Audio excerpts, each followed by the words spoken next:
आज हम 18 प्रश्नावली 18 प्रायिकता के बारे में पढ़ेंगे। किसके बारे में पढ़ेंगे? प्रायिकता के बारे में पढ़ेंगे। तो आपको मैं बता दूं, क्लास 10 में प्रायिकता 18वें नंबर का टॉपिक है। तो प्रायिकता की परिभाषा आज हम नियम पढ़ेंगे। इसके क्या पढ़ेंगे? नियम। तो प्रायिकता क्या होती है? तो प्रायिकता के बारे में बता देता हूं मैं। जब किसी घटना के घटित होने की संभावना संख्यात्मक रूप में, तो दोबारा से बोल देता हूं, जब किसी घटना के घटित होने की संभावना संख्यात्मक रूप में व्यक्त की जाती है, उसे क्या कहते हैं? हम प्रायिकता कहते हैं। तो लिख देता हूं मैं, जब किसी घटना के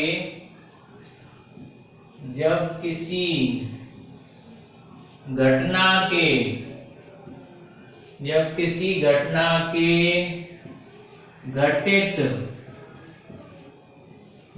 होने की संभावना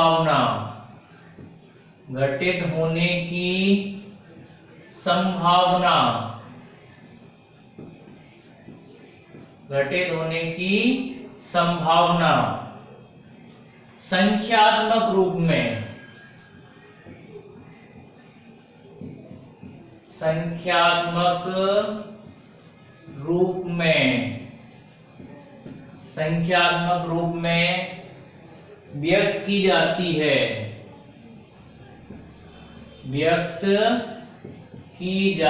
है, क्या कहलाती है भाई? प्रायिकता कहलाती है। तो उसे प्रायिकता कहते हैं। क्या कहते हैं? प्रायिकता कहते हैं।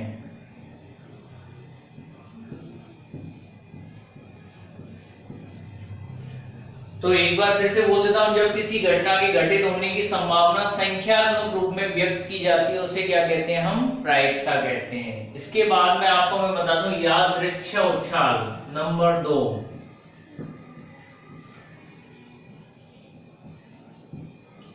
यादृच्छिक उछाल,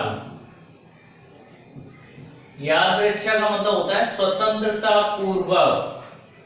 क्या होता है? स्वतंत्रता पूर्वक। तो देखिए इसको कैसे अपन परिभाषा में लिखेंगे। किसी सिक्के को बिना किसी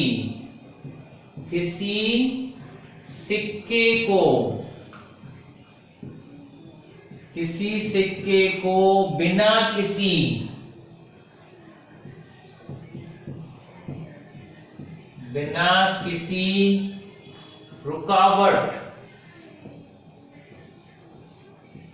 किसी रुकावट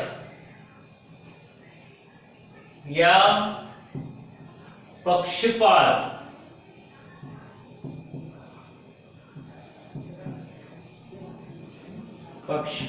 के स्वतंत्रता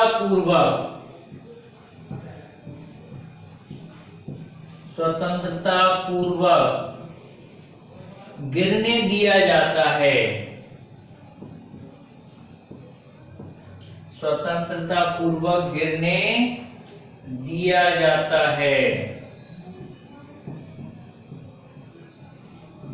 दिया जाता है, उसे यादृच्छिक उछाल कहते हैं।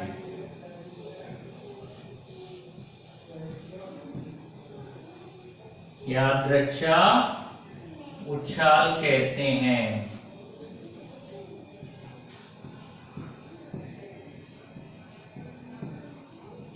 तो देखिए संक्षिप्त भाषा में मैं बता दूं आपको, यादृच्छिक का मतलब होता है स्वतंत्रता पूर्वक। यदि अपन सिक्के को उछालते हैं, टॉस करते हैं, तो हमें कोई बिना किसी रुकावट के या किसी पक्षपात के हमें परिणाम निकालना होता है।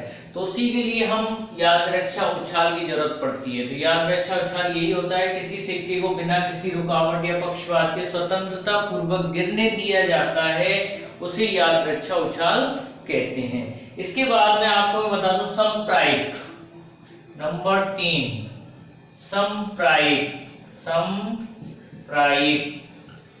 समप्रायिक परिणाम क्या होते हैं? तो समप्रायिक के बारे में बता देता हूं आपको। जब किसी यादृच्छिक प्रयोग में यादृच्छा प्रयोग में, यादृच्छा प्रयोग में, यादृच्छा प्रयोग में किसी घटना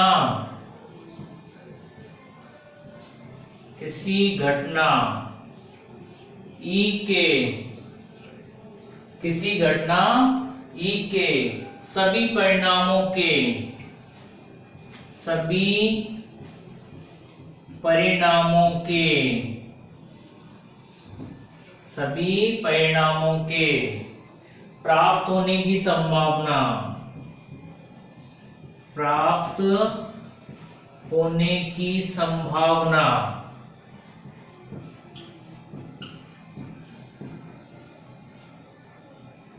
समान हो,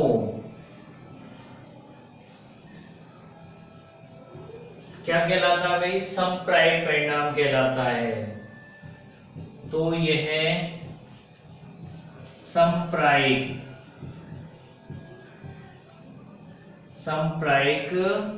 परिणाम कहलाता है।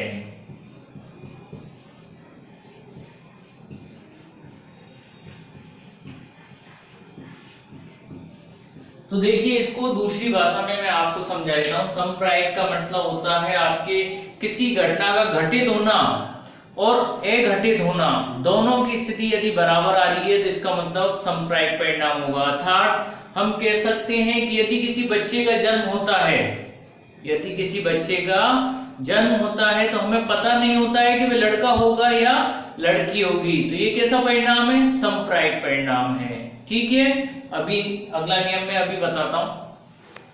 चौथा नियम है आपका प्रारंभिक घटना।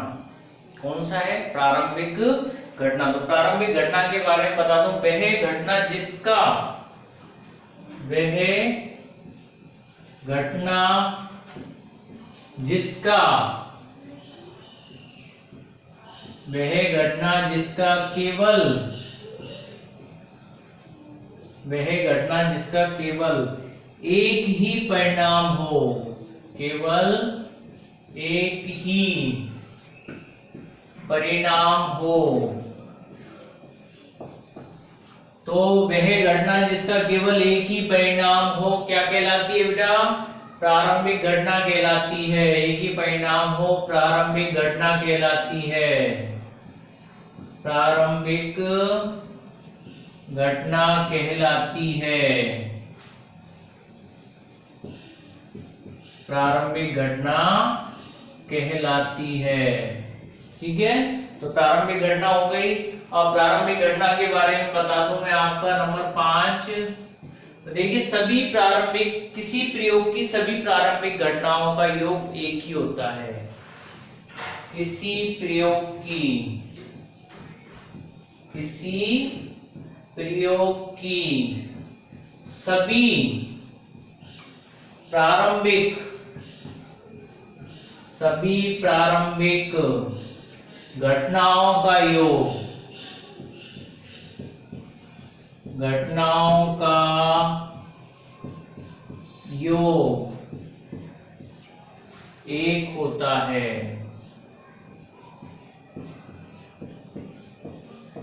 तो देखिए, सभी प्रारंभिक घटनाओं की प्रायिकताओं का योग क्या होगा? एक ही होगा। ठीक है, अब आपको मैं बता दूं नंबर 6, निश्चित घटना। निश्चित घटना, तो ऐसी घटना जिसका घटित होना निश्चित हो क्या कहलाती है? निश्चित घटना कहलाती है। यदि किसी घटना का घटित होना निश्चित हो, यदि किसी घटना का घटित होना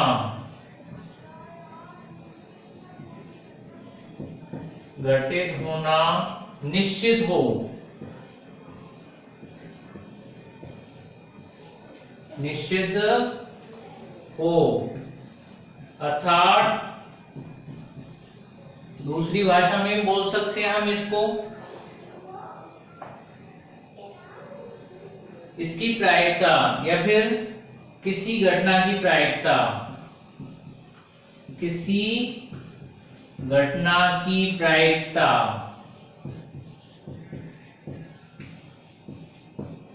एक हो तो वह निश्चित घटना कहलाती है। निश्चित घटना कहलाती है।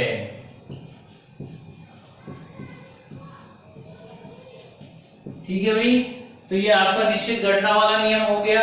इसके बाद में नंबर 7वां नियम है असंभव घटना।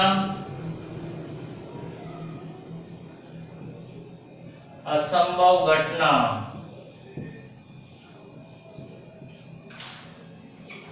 तो जिस घटना की प्रायिकता शून्य हो, हम कहेंगे जिस घटना की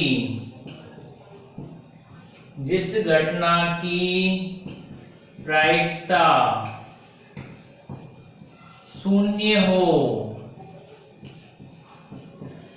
शून्य का मतलब 0, जिस घटना की प्रायिकता शून्य हो, अर्थात दूसरी भाषा में बोल सकते हैं हम, उस घटना का घटित होना, उस घटना का घटित होना, उस घटना का घटित होना असंभव हो, असंभव हो तो उस घटना को, उस घटना को असंभव घटना कहते हैं। असंभव घटना कहते हैं। क्या कहेंगे? असंभव घटना कहते हैं। आपको देखो संक्षिप्त भाषा में बता देता हूं। निश्चित घटना का मतलब होता है जिसकी प्रायिकता का योग 1 होता है, ठीक है। असंभव घटना का मतलब होता है जिसकी प्रायिकता 0 हो। जिसकी प्रायिकता 0 आ रही है तो असंभव घटना है, जिसकी प्रायिकता 1 आ रही है वो निश्चित घटना है, ठीक है। इतना सा लिख सकते हैं हम। 8वां नियम अभी बताता हूं मैं। घटना ई की प्रायिकता निकालने का फॉर्मूला मैं आपको बता देता हूं। किसी घटित घटना की प्रायिकता निकालनी है तो उसका फॉर्मूला क्या होता है? तो घटित घटना की प्रायिकता निकालने का फॉर्मूला है अनुकूल परिणामों की संख्या, अनुकूल परिणामों की संख्या, अनुकूल परिणामों की संख्या बटे कुल संख्या, कुल परिणामों की संख्या, कुल परिणामों की संख्या। तो अनुकूल परिणाम बटे कुल परिणाम, ऐसे भी कह सकते हो आप। प्रायिकता निकालने का फॉर्मूला होता है अनुकूल परिणाम बटे कुल परिणाम, ठीक है। तो ये तो है संभव घटना की प्रायिकता। अब यदि घटित घटना नहीं की प्रायिकता निकालनी है तो पहले आपको संभव घटना की प्रायिकता निकालनी पड़ेगी, घटित घटना की प्रायिकता निकालनी पड़ेगी। इसके बाद में एक में से हम घटा देंगे, क्योंकि दोनों ही मतलब सभी प्रारंभिक घटनाओं की प्रायिकताओं का योग 1 होता है, इसलिए एक में से घटाना पड़ेगा आपको। तो देखिए नियम नंबर 9, तो आपको लिखेंगे घटना घटित नहीं की प्रायिकता, घटना ई नहीं की प्रायिकता, ई नहीं की प्रायिकता। तो ये घटित घटना नहीं की प्रायिकता निकालनी है आपको, तो इसको लिख देंगे हम घटित घटना ई नहीं, ई पे बार लगा दो, बराबर का चिन्ह लगा दो, 1 माइनस घटित घटना। घटित घटना का मतलब होता है घटना पीई, पीई ये घटित घटना है। एक में से घटित घटना को माइनस कर दोगे तो आपकी ई नहीं की प्रायिकता निकल जाएगी, ठीक है ना। तो ये नियम नंबर 9 हो गया। इसके बाद में आपको मैं बता दूं पासे के बारे में बता देता हूं। तो पासे में आपके टोटल 6 फलक होते हैं। कितने फलक होते हैं? 6 फलक होते हैं। तो 6 फलक का मतलब उसके परिणाम कितने हुए? 6 परिणाम हो गए। एक पासे में 6 परिणाम होते हैं। तो लिखेंगे हम एक पासा उछालने पर, एक पासा उछालने पर, एक पासा उछालने पर कुल घटनाएं, कुल घटनाएं, तो कुल घटनाएं तो कौन कौन सी आएंगी? कुल घटनाएं 1 2 3 4 5 6 होती हैं।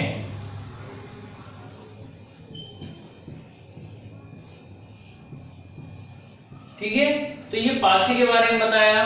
अभी मैं आपको ताश के बारे में भी बताने जा रहा हूं। नियम नंबर 11 में ताश का प्रारूप दिया हुआ है, तो ताश के बारे में बता देता हूं मैं आपको। तो टोटल ताश कितने होते हैं? 52। कितने होते हैं? कुल ताश 52 होते हैं। और ताश के बारे में आपको जानकारी होना बहुत जरूरी है, क्योंकि इसमें आपके प्रायिकता में एक तो ताश वाला सवाल, सिक्के वाला सवाल और एक आपका पासे वाला सवाल, ये 3-4 चीजें इसमें इंपॉर्टेंट हैं। ठीक है, तो आपको मैं बता देता हूँ। ताश आपके 2 रंग के समूह होते हैं। तो आपके 2 समूह तो होते हैं लाल रंग के और 2 समूह होते हैं काले रंग के। तो आपको मैं बता दूं, टोटल 52 ताश में से 26 पत्ते लाल रंग के होते हैं और 26 पत्ते होते हैं काले रंग के। ठीक है, अब आपको मैं बता दूं लाल रंग के समूह कौन कौन से होते हैं। तो लाल रंग के एक तो पान का और एक होता है ईंट का। 13 पत्ते हो गए पान के और 13 पत्ते हो गए ईंट के। ठीक है, इसके बाद में 13 पत्ते होते हैं हुकुम के और 13 पत्ते होते हैं चिड़ी के। अब इन 13 पत्तों में कौन कौन से पत्ते आते हैं मैं आपको बता देता हूं। पहले पत्ते को हम लिखते हैं इक्का, इसको बोलते हैं, क्या बोलते हैं इसको? इक्का। ठीक है ना। इसके बाद में 2 से लेकर के 10 तक की गिनती लिख दो आप। 2 3 4 5 6 7 8 9 10 10 तक की गिनती हो गई ना। अब 11वां जो पत्ता है, 11वां 12वां और 13वां, ये आपके तस्वीर वाले पत्ते कहलाते हैं, या फिर आप कह सकते हो फ्रेश कार्ड। ठीक है, तो देखिए 11वें पत्ते को हम कहेंगे गुलाम। इसके बाद में होता है बेगम, इसके बाद होता है बादशाह। तो ये वाला पत्ता होता है गुलाम का। इसके बाद में ये वाला पत्ता होता है बेगम का और ये वाला पत्ता होता है बादशाह का। ठीक है ना। तो इस तरीके से ये 3 जो पत्ते होते हैं इनको हम कहते हैं तस्वीर वाले पत्ते। तस्वीर वाले पत्ते या फ्रेश कार्ड। ठीक है, तो तस्वीर वाले पत्ते या फिर फ्रेश कार्ड। अब इसी तरह से पान के हो गए। अब हम पान के बाद में ईंट के भी इसी तरह से लिखेंगे। तो पहला पत्ता 21 का हो गया, दूसरा 2 3 4 5 6 7 8 9 10। ठीक है, इसके बाद में 11वां पत्ता किसका आएगा? वही गुलाम का। इसके बाद में 12वां पत्ता आएगा बेगम का और 13वां पत्ता किसका आएगा? बादशाह का। तो ये हो गया गुलाम, ये किसका हो गया? बेगम, और ये किसका हो गया? बादशाह। ठीक है, ये 3 फ्रेश कार्ड हो गए। ये हो गया आपका इक्का। इसी तरह से हम ईंट के पत्ते हो गए। अब हुकुम के पत्ते भी इसी तरह से लिख दो। पहला पत्ता क्या हो जाएगा? ये इक्का। ठीक है, इसके बाद 2 3 4 5 6 7 8 9 10। अब 11वां पत्ता गुलाम का, यहाँ लिख दो गुलाम। 12वां पत्ता बेगम, 13वां पत्ता बादशाह, ठीक है। तो 3 फ्रेश कार्ड हो गए। इसके बाद में अब चिड़ी के पत्तों के बारे में भी बता देता हूं मैं आपको। तो चिड़ी के पत्ते में आपका पहला पत्ता किसका होगा? इक्के का, यहाँ लिख देंगे इक्का। इसके बाद में आपको मैं बता दूं 2 से लेकर के 10 तक के अंक लिख दो। 2 3 4 5 6 7 8 9 10। अब वही 11वां पत्ता, 11वां पत्ता हो जाएगा गुलाम का, लिख दो गुलाम। इसके बाद में 12वां पत्ता बेगम। इसके बाद में 13वां पत्ता बादशाह। तो अब आपके लिए मैं बता देता हूं तस्वीर वाले पत्ते कितने हो गए टोटल? 3 3 6 3 3 9 3 4 12। तो 12 तस्वीर वाले पत्ते हो गए। अब यदि आपसे कहा जाए कि लाल रंग के तस्वीर वाले पत्ते, तो लाल रंग के तस्वीर वाले पत्ते पान के हो गए 3 और 3 हो गए ईंट के, 3 और 3 6 पत्ते हो गए। और यदि आपसे कहा जाए हुक्म के मतलब काले रंग के तस्वीर वाले पत्ते, तो काले रंग के तस्वीर वाले पत्ते में बता देता हूं 3 पत्ते तो हो जाएंगे हुक्म के और 3 पत्ते हो जाएंगे चिड़ी के, ठीक है ना। अब इसमें आपसे कहा जाए इक्का, ओनली सिर्फ इक्का कहा जाए तो इक्के कितने होते हैं? 1 2 3 4 इक्के हो गए। लेकिन यदि सिर्फ आपसे कहा जाए कि ओनली पान का इक्का, तो पान का एक ही इक्का होगा। यदि समूह का नाम दिया हुआ है तो प्रत्येक समूह में एक पत्ता एक ही बार आता है, और यदि समूह का नाम नहीं दे रखा है तो आपका प्रत्येक पत्ता 4 बार बोला जाएगा। जैसे इक्का कहा तो इक्के कितने हो गए? 4। यदि गुलाम कहा तो गुलाम कितने हो गए? 4। बेगम कहा तो बेगम भी कितनी हो गई? 4। और बादशाह कहा तो बादशाह भी कितने हो गए? 4। तो इस तरीके से यदि आपका समूह का नाम लिखता है तो प्रत्येक समूह का एक ही पत्ता होता है, और यदि आपके ओनली सिर्फ गुलाम कहा या बेगम कहा या बादशाह कहा या इक्का कहा तो आपके 4 इक्के होंगे, 4 बेगम होगी, 4 गुलाम होंगे, 4 बादशाह होंगे। तो इस तरीके से ये ताश के बारे में आपको अच्छे से मैंने आपको समझा दिया है, आपके समझ में आ गया होगा, ठीक है। तो आज आपको मैं ये नियम ही पढ़ाऊंगा, कल से फिर आपको प्रायिकता का अभ्यास पढ़ाया जाएगा।